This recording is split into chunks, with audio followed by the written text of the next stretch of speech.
Nos anos 1920, um inventor francês chamado Justin Christophe entrou em um escritório de patentes com um dispositivo que deveria ter mudado a agricultura para sempre. Ele não era um mágico. Ele era um homem prático que observara algo profundo sobre o mundo natural. Ele descobriu que, ao colocar antenas simples de cobre e zinco em seu jardim, posicionadas para se alinharem aos campos magnéticos da Terra, ele conseguia colher safras de tamanho e saúde inacreditáveis, sem usar um único grama de fertilizante. Estamos falando de folhas de repolho, com metros de largura, e colheitas que eram virtualmente imunes a pragas. Christophe não estava supondo. Ele entendia que as plantas não comem apenas nutrientes químicos. Elas se alimentam de eletricidade atmosférica. Ele patenteou com sucesso seu aparelho de eletrocultura. E por um momento, pareceu que o futuro da agricultura seria gratuito, abundante e autossustentável. Mas você não ouve falar de Justin Christophe hoje. Você ouve sobre nitrogênio, fósforo e potássio. Por quê? Porque justamente quando seus métodos ganhavam força, nasceu a indústria química industrial. Não há lucro em um agricultor que pode energizar seu solo com um único fio de cobre que dura décadas. No entanto, há lucro infinito em um agricultor que deve retornar à loja toda primavera para comprar sacos de fertilizante. Esse conhecimento não foi refutado, foi enterrado. Foi trocado por um sistema que mantém você dependente da loja. Mas a física não mudou.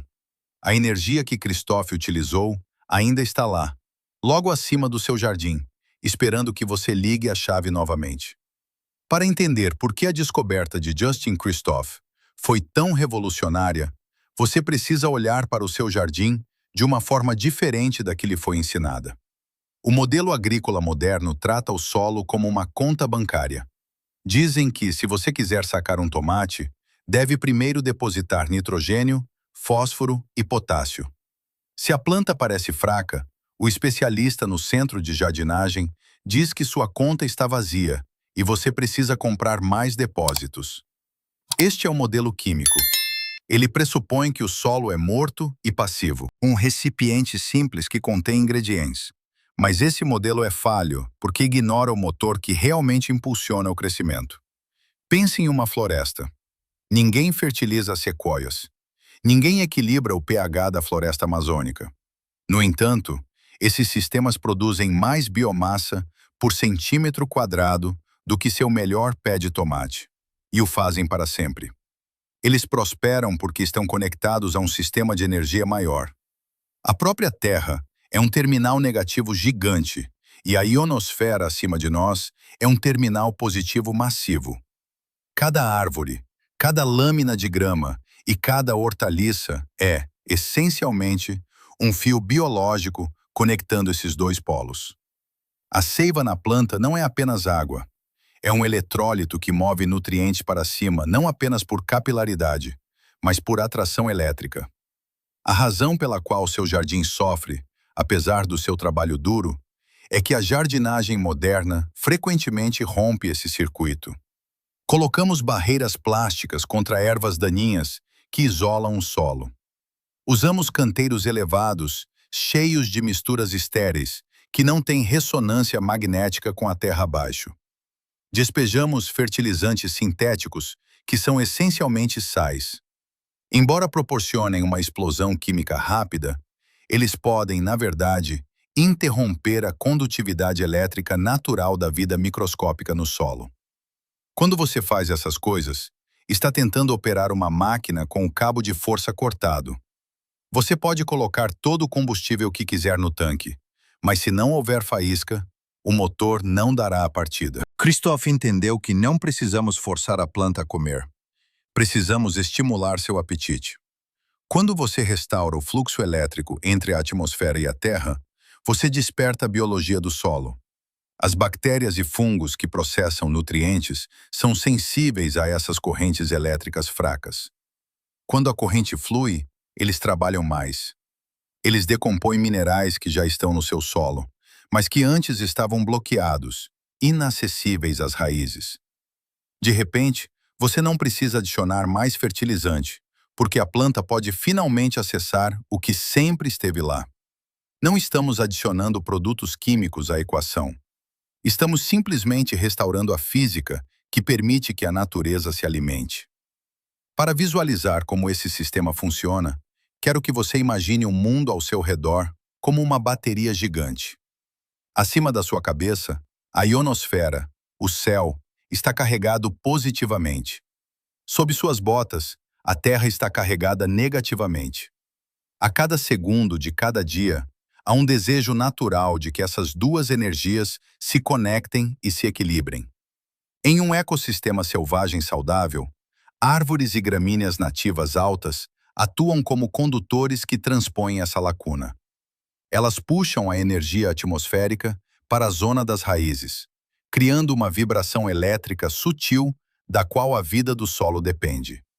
O problema em nossos jardins modernos é que nossos vegetais são frequentemente pequenos demais, isolados demais ou crescem em solos que se tornaram eletricamente resistentes para realizar esse trabalho de forma eficaz.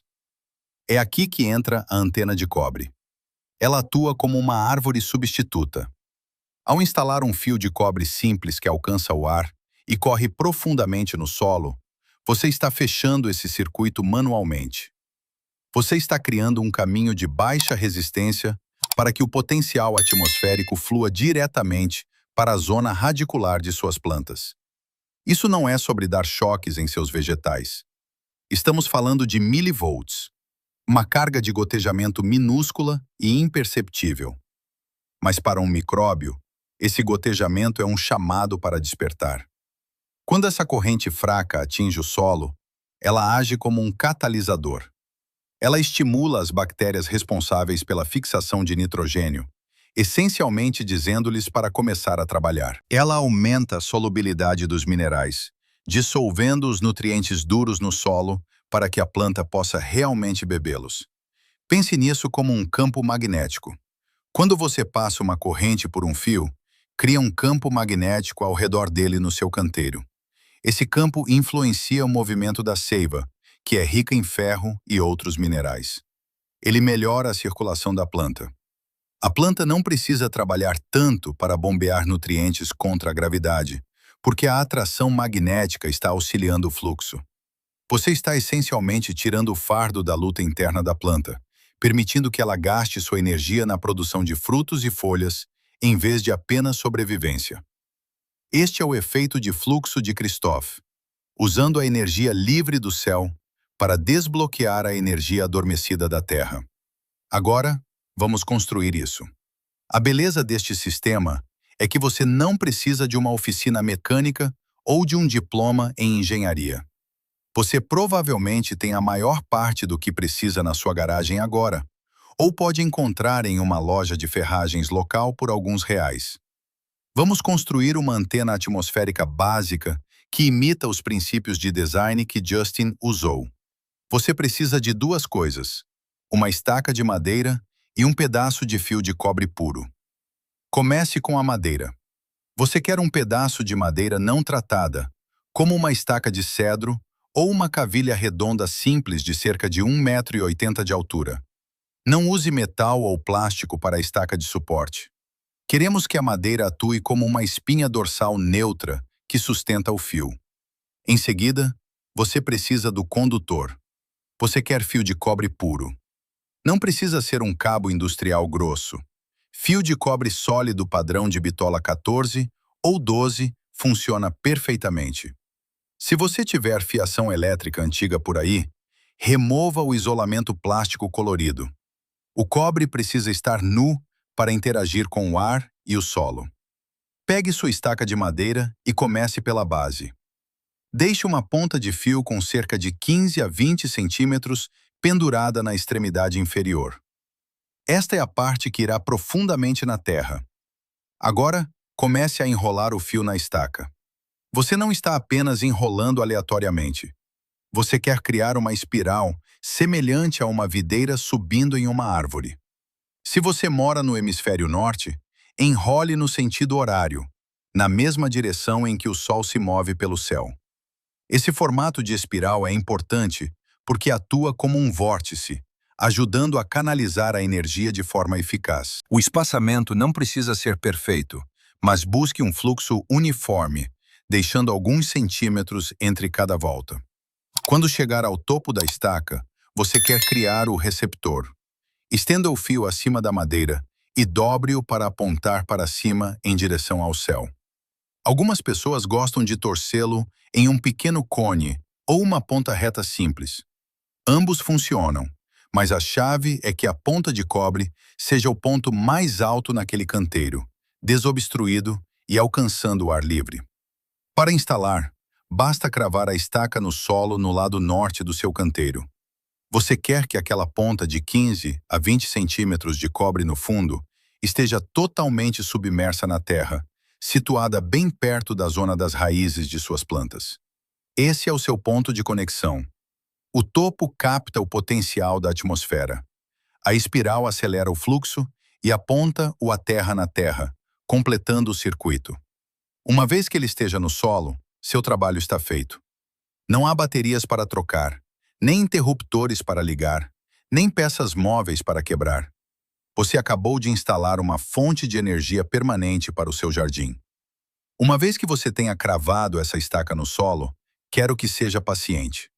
Estamos tão acostumados com a gratificação instantânea dos fertilizantes químicos, onde você borrifa um líquido azul e vê uma melhora no dia seguinte, que esquecemos como é a saúde fundamental real. Este sistema funciona no cronograma da natureza, não no cronograma de um departamento de marketing. Então, deixe-me guiá-lo pelo que os próximos meses realmente parecerão, para que você não perca a fé nas semanas silenciosas. Pelas primeiras 2 ou 3 semanas, você pode não ver muita coisa acontecendo acima do solo. Não desanime. O trabalho está acontecendo debaixo da terra. O potencial elétrico está reorganizando lentamente a vida microscópica ao redor das raízes.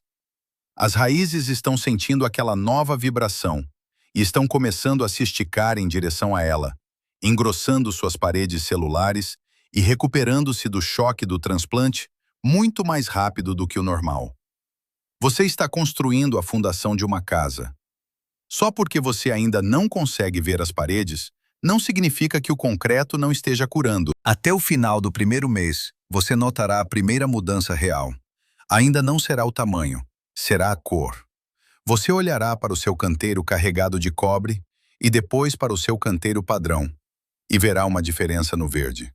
As plantas perto da antena desenvolverão uma cor mais profunda, mais rica, quase cerosa em suas folhas. Isso é a produção de clorofila entrando em ritmo acelerado. A planta está se tornando mais eficiente na fotossíntese, porque tem a densidade mineral para sustentá-la. Os caules também parecerão diferentes. Se você apertar suavemente o caule de um pé de pimenta neste canteiro, ele parecerá firme e lenhoso, não aquoso e macio. Ele está construindo um esqueleto que pode realmente suportar o peso dos frutos que virão. No terceiro mês, no calor do verão, é quando a separação real acontece. Geralmente é quando os insetos chegam. Você pode olhar para o jardim do seu vizinho e ver as folhas de abóbora cobertas de besouros, ou os tomates murchando sob o sol do meio-dia. Mas quando você voltar ao seu canteiro eletrificado, notará uma calmaria estranha. As folhas estão intactas. As plantas estão em pé, ignorando o calor. Isso é porque o teor de açúcar da seiva, o grau Brix, subiu tanto que a planta se tornou impalatável para as pragas. Os insetos são os coletores de lixo da natureza. Eles atacam plantas fracas e doentes. Eles não sabem o que fazer com uma planta que está vibrando com uma saúde de alta voltagem. Você não está combatendo os insetos. Você simplesmente cultivou uma planta que é saudável demais para ser uma vítima. A confiabilidade é a única métrica que realmente importa para um produtor autossuficiente. Não estamos cultivando abóboras gigantes para a feira do condado. Estamos cultivando comida para colocar na mesa do jantar todas as noites. O verdadeiro teste deste sistema não é como ele performa em um dia perfeito de primavera, mas como ele se sustenta quando o clima se vira contra você. É aqui que a antena de cobre prova seu valor. Não apenas como um impulsionador de crescimento, mas como uma apólice de seguro. Quando a seca do meio do verão atinge e o solo começa a rachar, o jardim químico é o primeiro a sofrer. Essas plantas têm raízes superficiais porque foram alimentadas com colher de chá com nutrientes de superfície a vida toda. Mas as plantas em seu canteiro eletrificado foram guiadas por um sinal diferente. Como o potencial elétrico encoraja a profundidade, seus sistemas radiculares perfuraram o subsolo, acessando reservas de umidade que o calor da superfície não consegue tocar. Você se verá regando menos.